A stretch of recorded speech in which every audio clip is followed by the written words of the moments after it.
Hey! Hi, how you doing? This is Ryan, and welcome back to the Gamertron Show. Now, those of you who have been long-time subscribers, frequent viewers of my content if you would, you've probably noticed a few trends and patterns in the types of content that I produce and topics that I broach. Where other gaming content creators put a great deal of energy and focus on criticizing the video game industry, I instead, on a regular basis, criticize the gaming community and at times other gaming content creators. As I personally find the rhetoric, fallacies, and misinformation spread amongst these social circles far more offensive and problematic. That, however, doesn't mean I'm not in agreement with the common, well-worn criticisms directed towards the video game industry. Yes, AAA video game publishers are insidious and rampant in their greed. Yes, there are far too many video game developers and publishers chasing after the live service business model and game design. Yes, video games shouldn't be releasing in broken, buggy, unfinished states. I agree with all of these sentiments. They are objectively true.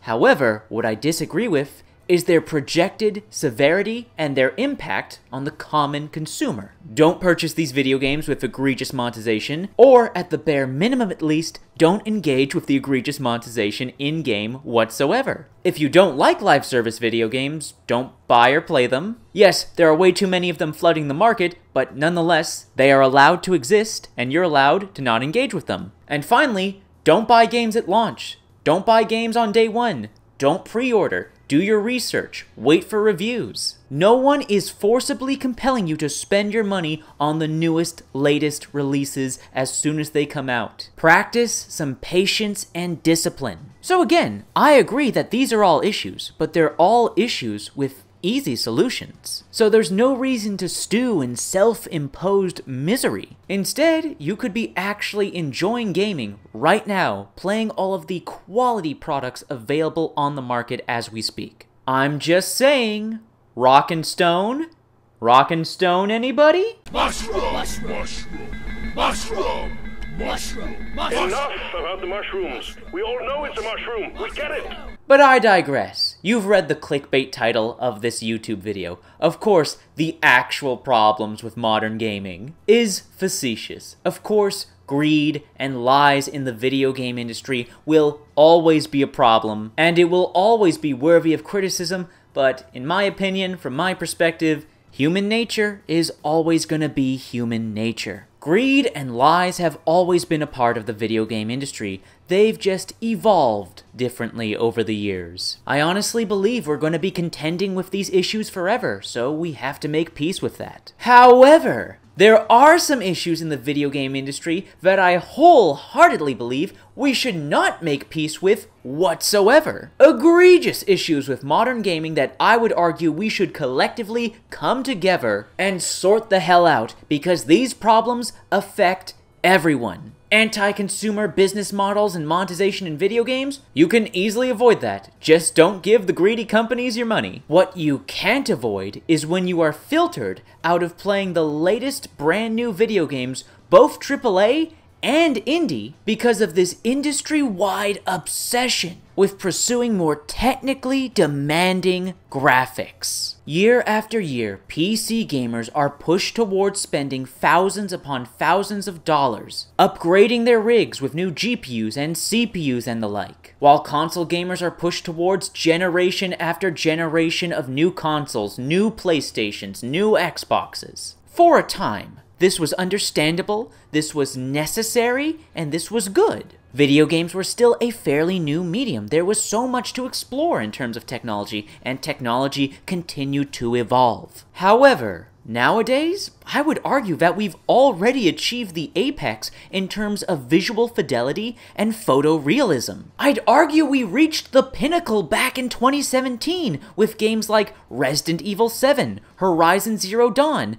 Hellblade, Senua's Sacrifice, and EA's Star Wars Battlefront 2. Seriously, go look at those games. Go back and play those games. Those games came out in 2017, 6 years ago, and still to this day, all of those games look stunningly gorgeous and are practically photorealistic. So why in the world are we still spending a ridiculous amount of time and money trying to push the visual fidelity and photorealism of video game graphics even further? Video game developers and publishers have this strange idea that we have to strive for the utmost photorealism, that we cannot stop until video games are indistinguishable from real life. Which, fine, cool. I understand the appeal to a certain extent.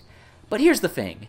If I want to experience and see real-life visuals, I'll just look away from my computer screen. I'll go the fuck outside. I honestly believe and would argue that the video game industry, the video game medium as a whole, is being held back creatively because of this unnecessary infatuation with achieving perfect photorealism. I would personally much rather prefer that all of that time and money was spent on all of the other technical aspects of developing video games. I want more dynamic AI. I want more versatile and intelligent procedural generation. I want more multifaceted, in-depth systems and mechanics. But we're rarely ever going to see advancements in those fields because the majority of the time, the majority of the research, and the majority of the money is going towards chasing after more visual fidelity and more photorealism. And because of this, if you, as a PC gamer, want to play the newest games, then you have to spend a stupid amount of money to upgrade your rig. And if you're a console gamer, then you have to spend a stupid amount of money buying and upgrading to the latest version of PlayStation and Xbox and whatever Nintendo comes up with. Look, I know, video games are a hobby. They're entertainment. They're not essential. But that doesn't mean that gaming needs to be this stupidly expensive. And one of the many reasons why it's so expensive is because of the endless pursuit by video game developers and publishers to achieve even higher, hell, downright excessive levels of visual fidelity and photorealism. If you play video games, you can easily avoid predatory and greedy monetization and bad business practices by just doing some research and not engaging with them. What you can't avoid are those system requirements. Now then, something else I would argue is an egregious problem with modern gaming that needs to be addressed is the historical preservation of video games. Over the past several years, we've seen a multitude of video games, both old and new, simply cease to exist, removed from storefronts, some made completely unplayable even if you own the game with the shutdown of servers. R.I.P. Battleborn, never forget. Video game publishers have showcased an absolutely disgusting amount of apathy for the preservation of video games. Okay, sure, this game partakes in some anti-consumer business practices, but will I be able to actually play the game 5 years, 10 years from now? Will people still be able to purchase and own the game 5 years, 10 years from now? I may personally prefer more modern video games over the older classic titles, but you know what the older generations of gaming have over modern gaming? You can still buy, own, and play those games forever. To this day, you can still purchase, own, and play all of the original Quake and Unreal Tournament games.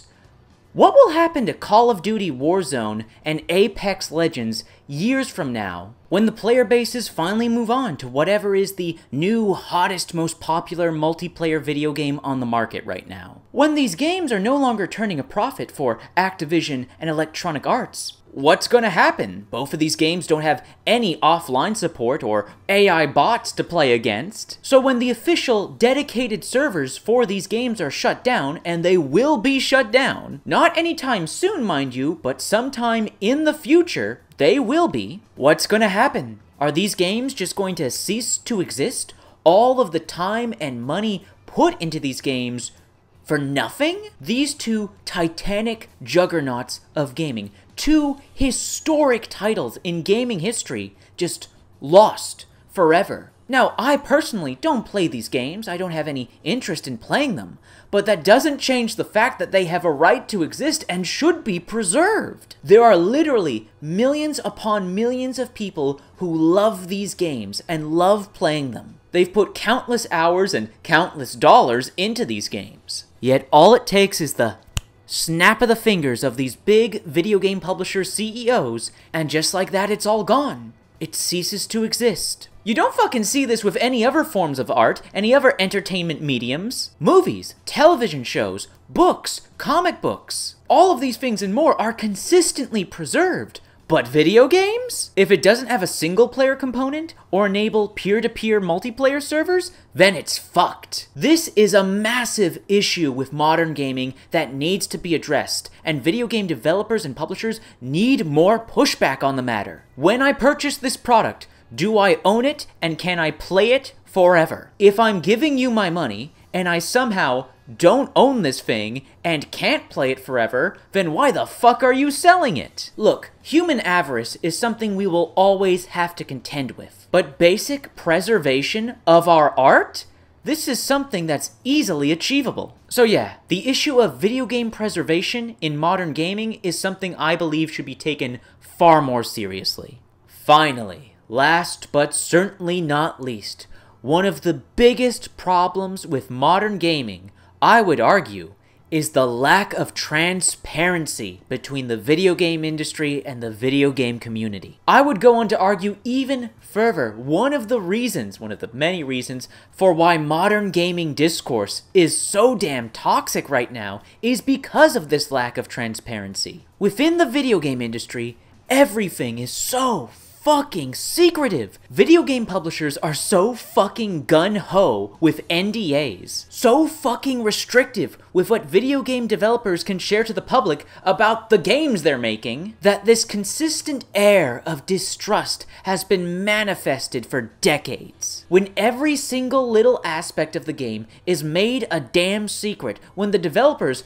aren't allowed to share their thought process for why they made the decisions they made when making the game, when community feedback and input is simply not allowed, not a thing, all of this until the official release of the game, well, no goddamn wonder several issues arise. I would honestly argue that one of the primary reasons for the overwhelming success and positive reception of Baldur's Gate 3 is because developer Larian Studios was transparent with their community. They held nothing back. Nothing was a fucking goddamn secret. They used their time in early access efficiently and effectively. So now, Larian Studios has a customer base that is loyal to them and trusts them. This can also be applied to developer Ghost Ship Games and their game Deep Rock Galactic. This can also be applied to developer Hakita and his game Ultra Kill. Transparency breeds trust and loyalty. A concept, it seems, that's completely foreign to the majority of video game companies in modern gaming. This issue is something I wholeheartedly believe the video game community should push way harder on. So that's that. Those are what I would argue to be the actual problems with modern gaming. These are the issues that really grind my gears and I wish were discussed more often. I hope you found this video vindicating or at the very least enjoyable. I appreciate you watching it, and anyways, that has been a video. Thank you for watching. If you liked the video in any way, shape, or form, please be sure to hit the like button and leave a comment in the comment section down below. If you want to help out and support this video, then please share it on social media, Twitter, Reddit, and Facebook. And if you want to help out and support me directly, please consider making a donation via the Super Chat feature here on YouTube, or by clicking on the links and donating via my Buy Me a Coffee or Ko-Fi pages. Links are in the description down below. Anyways, once again, that's been a video. Thank you for watching, and I'll see you all later.